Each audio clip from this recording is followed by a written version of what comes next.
Hello बच्चों, let's read the question. The question says, why did Hershey and Chase use radioactive P32 and S35 in their experiments? Explain. तो इस question को answer करने के लिए हम लोग यूज करेंगे the key concept of the Hershey and chase experiment. और इस एक्सपेरिमेंट से ही फुल प्रूफ एविडेंस आया था that DNA is the genetic material जो कि ट्रांसफर होता है from the parent to the offspring. So DNA is the genetic material.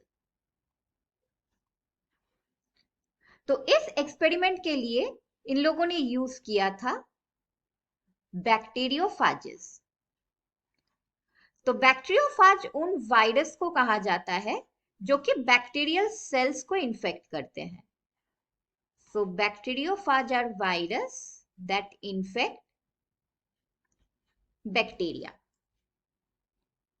तो इन्फेक्शन के दौरान बैक्टीरियोफाज अपना जेनेटिक मटेरियल बैक्टीरियल जीनोम में इंटीग्रेट कर देता है and when the bacteria replicates ये वायरल जीनोम को भी रेप्लिकेट करता है प्रोड्यूसिंग मोर वायरल पार्टिकल्स।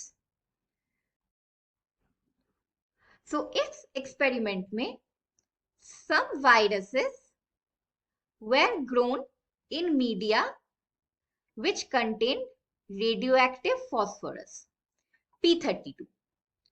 हमें पता है that the DNA is composed of the sugar phosphate backbone. So DNA has the sugar phosphate backbone. तो अगर एक वायरस को रेडियोएक्टिव फॉस्फोरस के प्रेजेंट में ग्रो किया जाए, it would radio label the DNA of the virus. Another set of virus was grown in the presence of radioactive sulfur. तो sulphur present रहता है in the protein, for example in the amino acid methionine. तो sulphur is present in the amino acid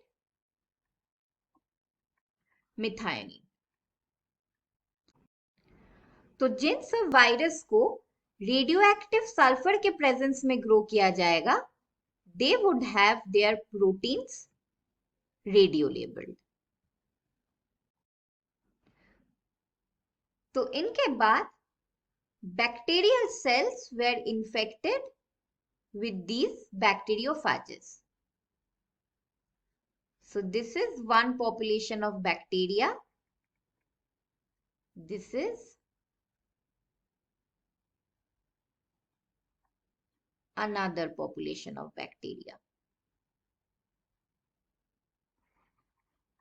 This is their genetic material. So one set of bacteria was infected by the phage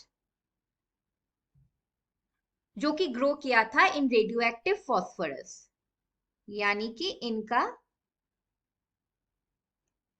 DNA radio labelled है। और दूसरे population को infect किया गया था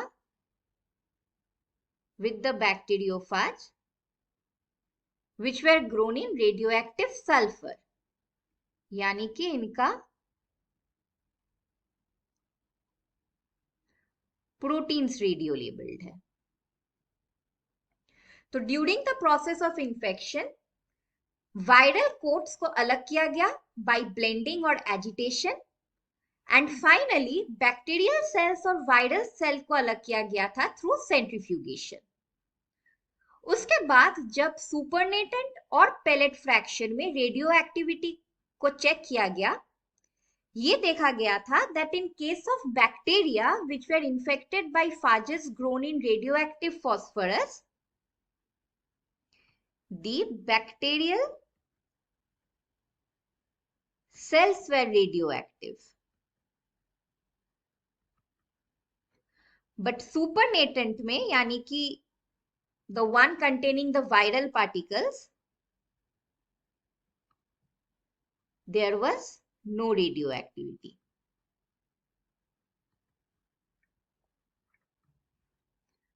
Alternately, जिन bacteria को इन्फेक्ट किया गया था with phages grown in radioactive sulphur, वो बैक्टीरियल सेल्स रेडियोएक्टिव नहीं थे.